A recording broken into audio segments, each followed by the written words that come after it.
gotta redo the most YouTube intro ever. You gotta look at the camera. You gotta be like, "What's up, people? It's your boy Sham God 420 X3 QT." Then what up, people? So today, I want to talk about the inconsistency of the potential of maximum damage with Primordial Wave. So Primordial Wave, how it works for people that don't know, is you Flame Shock a boy, and then you Flame Shock another boy, and then Primordial Wave will give you a Flame Shock, and then you Lava Burst, and it will Lava Burst everybody with Flame Shock, just like that. And that's just how it works.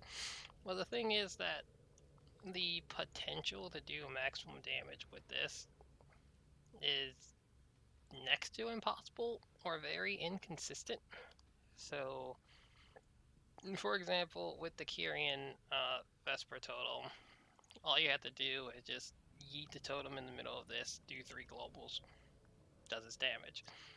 Chain Harvest, all you gotta do is pick one of these guys, hit your button, does max damage. With the Fey Transfusion, that's what it's called. You just hover your mouse over this area, click the button, does its damage. But here, for me to do max damage with this Covenant ability, I have to use Fire Alley, and then I have to wait 5 seconds to get another Flame Shock out. Wait another 5 seconds to get another Flame Shock out. Wait another 5 seconds to get another Flame Shock out. Wait another 5 seconds to get this other Flame Shock out. Alright, Primordial Wave, and then Blast. Right, and I only had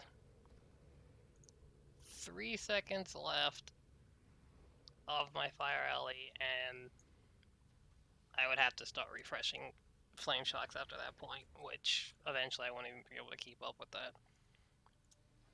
Yeah. So it's just not really possible to even do that, because there's no, in a Mythic Plus scenario, ads are going to live that long. You have two to three, actually, like the whole party, pewing down these ads, and you have to use Fire Elemental Totem. That's the only way you're going to be able to get it, because if you try to do it without Fire Elemental Totem, I keep calling it a totem, it's not a totem anymore. Right, by the time you would get to your other Flame Shock, you had to do that. So realistically, you're only maybe going to get 4, but to even get 4, you have a 2 seconds window to not mess it up, and they also have to live 15 seconds. They have to live they have to live at least 20 seconds for that combo to work off. So you need a lot of time and a lot of globals to even get things going. And you can argue in that scenario, Surge of Power would be really good, because Surge of Power would save you 5 seconds. But that's still a difference. That's still a huge difference comparing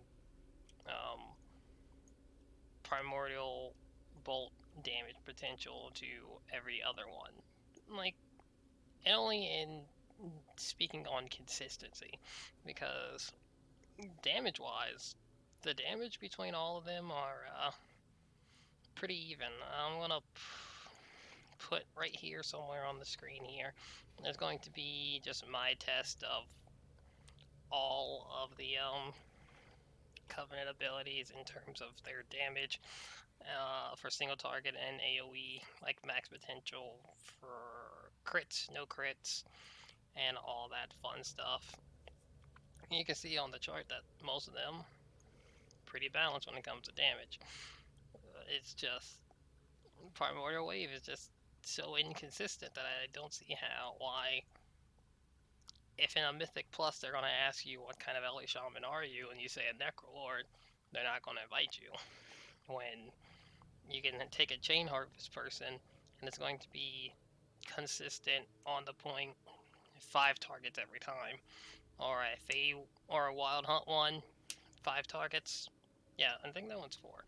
4 targets every time, or a Vesper Tome where it's 6 targets every time. Now you get to use... No, it's 45. Primordial Wave just about as much as Vesper Totem. And it's better for like cleave scenarios, but even in that, it's just inconsistent. Because when you're going to start dotting things up and they're going to die before you even get your Lava Burst out. Now maybe if it gave you a Lava Surge, that might be better. I think that flavor. And they don't have Fire Elemental to make it last longer. So, and hit like 6 people with a Storm.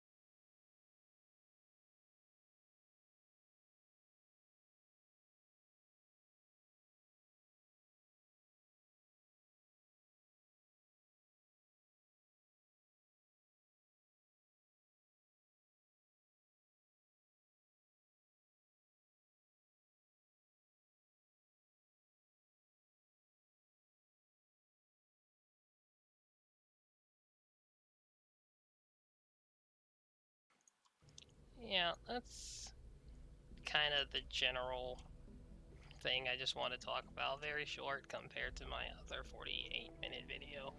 I just wanted to get out of the way. I'm going to make a forum post too. I'm going to link that in the description down below.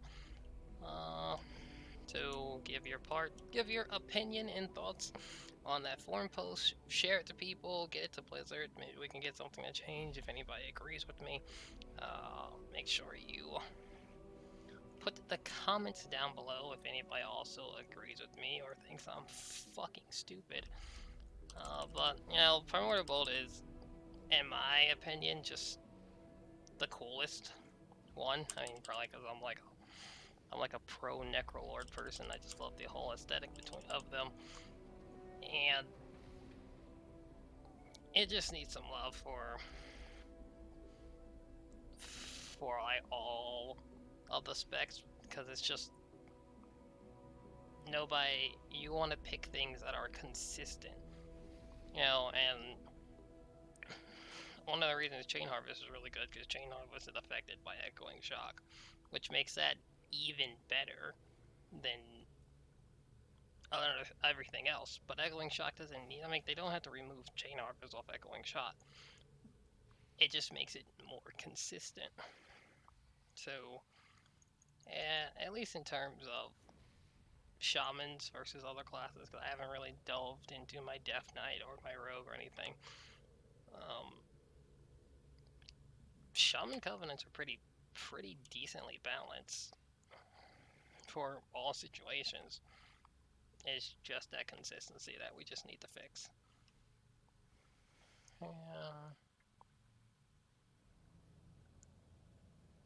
Yeah, that's it. That's my opinion on current covenants. I wanted to make this after the beta came out, just in case they changed it. Then I'll have to scrap this whole video and come up with something else. But yeah, that's it. That's it for this week. Again, forum post is going to go up probably right as soon as I start uploading this video. Link in the description. If you like this video, give me that like. If you like the content, give me that sub. Yep, that's it. You're all pretty, and I'll see you next week.